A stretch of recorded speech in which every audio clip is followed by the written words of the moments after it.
प्रणाम गुरुदेव। प्रणाम गुरुदेव, कल्याण हो। अवध राज की चिंता हर कर सकुशल आए हनुमत रघुवर। राम को पाकर हर्षित हैं जन, आनंदित हैं रघुकुल नंदन। हनुमत बनकर संकट मोचन, बस गए राम लला के मन। हर पल रखते राम का ध्यान, जय रघुनंदन जय हनुमान। ये गाथा महाबली हनुमत की, रुचिकर लीला राम भगत की। जय जय जय रघुनंदन राम, जय जय जय महाबली हनुमान। महाराज, मुझे लगता है कि हनुमान के इस कृत्य का परिणाम और भी भयानक हो सकता था। मार्ग में राजकुमार राम पर राक्षसों का आक्रमण हुआ।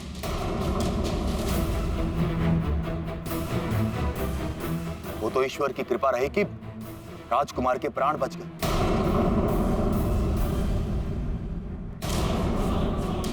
अन्यथा अनर्थ हो जाता।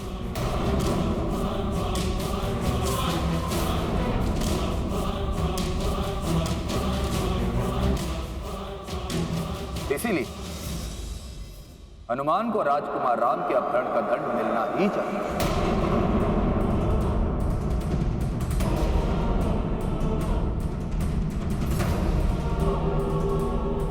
किंतु हमें स्मरण रहना चाहिए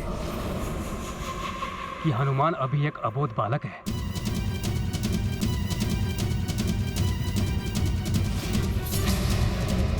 क्षमा करें गुरुदेव,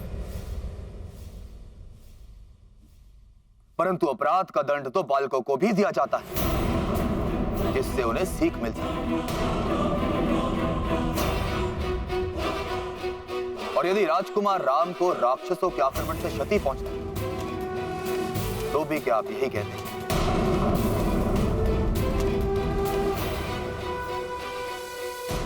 हनुमान के साथ जो हो रहा है वो अनुचित है। हमारे राम के प्राण इसने संकट में डाल दिए, हनुमान को दंड मिलना ही चाहिए। इस कृत्य में हनुमान का उद्देश्य राम को किसी प्रकार की क्षति पहुंचाना नहीं था। यदि राम को किसी प्रकार की क्षति पहुंचती तो अवश्य ही ये गंभीर अपराध सिद्ध होता, क्योंकि राम राज्य के होने वाले युवराज हैं। अतः इस प्रकरण के विषय में न्याय सभा निर्णय लेगी, किंतु दंड का निर्धारण करते समय हमें ये ध्यान में रखना होगा, क्योंकि हनुमान को वैद्यराज ने हमारे संरक्षण में छोड़ा, इस आशा से कि हम हनुमान को अपने पुत्रों की भांति ही रखेंगे।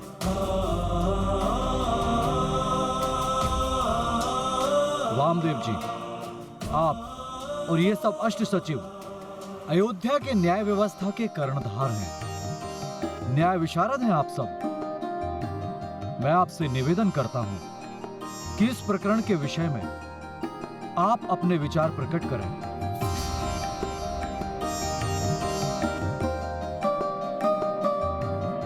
राजन, अपराध यदि गंभीर हो तो अपराधी की आयु या उद्देश्य की अपेक्षा अपराध पर ज्यादा ध्यान देना चाहिए।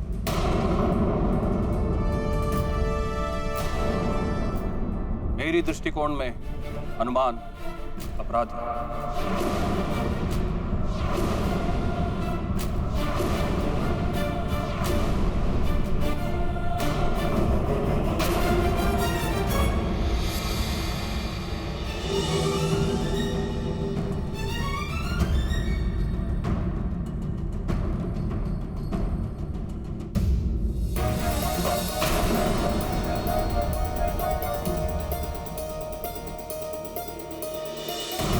मान्यवर, हम वामदेव जी की बात से सहमत हैं।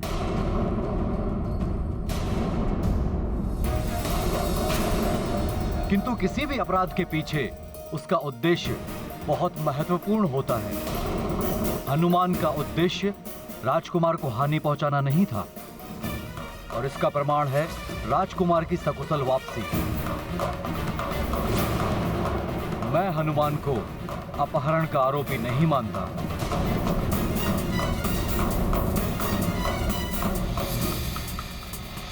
अपहरण करने वाला अपहृत व्यक्ति को वापस लेकर नहीं आता।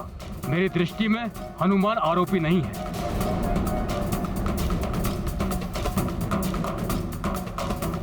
मैं भी मान्यवर की बात का समर्थन करता हूं। मैं यहाँ कुमार युधाजीत की बात को पुनः कहना चाहता हूँ। यदि राक्षसों के आक्रमण से राजकुमार को किसी भी तरह की क्षति पहुंचती, तो क्या आप सबका विचार यही होता?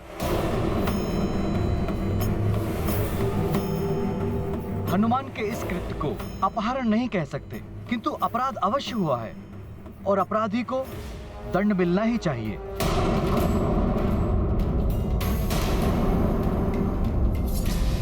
हनुमान के साथ जो हो रहा है वो अनुचित है।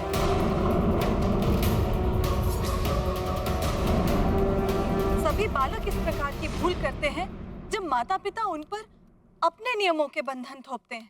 हाँ देवी, मैं भी आपकी बात से सहमत हूँ, किंतु प्रश्न राम की सुरक्षा का है। वो राज्य के होने वाले युवराज हैं।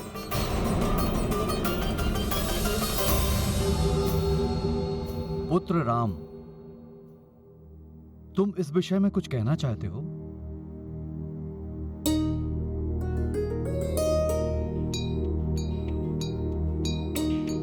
गुरुदेव, आपकी आज्ञा हो तो। आयुष्मान भव।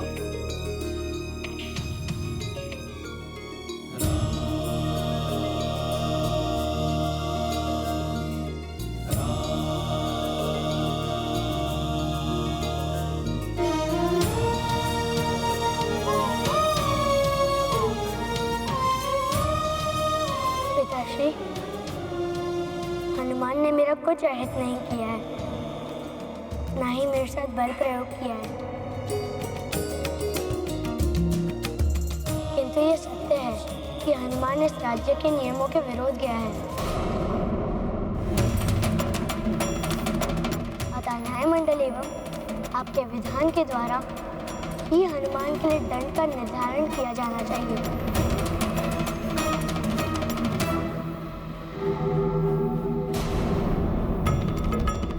किंतु मैं ये अवश्य कहना चाहूँगा कि संपूर्ण सत्य को जाने बिना किसी भी प्रकार की राय नहीं बनानी चाहिए।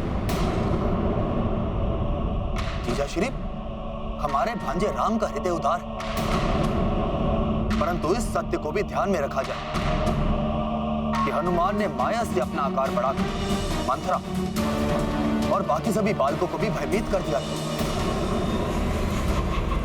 किंतु मामा श्री, मैं तनिक भी भयभीत नहीं हुई थी।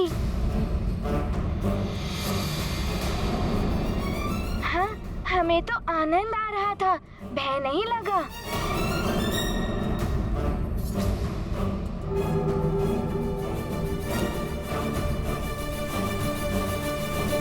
महाराज, यदि ये सत्य है तो हनुमान यहाँ इस राजसभा में अपना आकार बढ़ाकर दिखाए।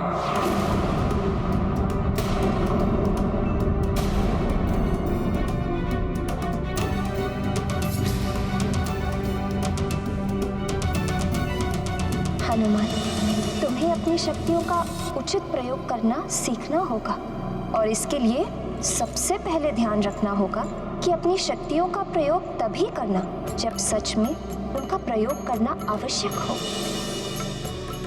क्या हुआ हनुमान? कोई दुविधा है क्या?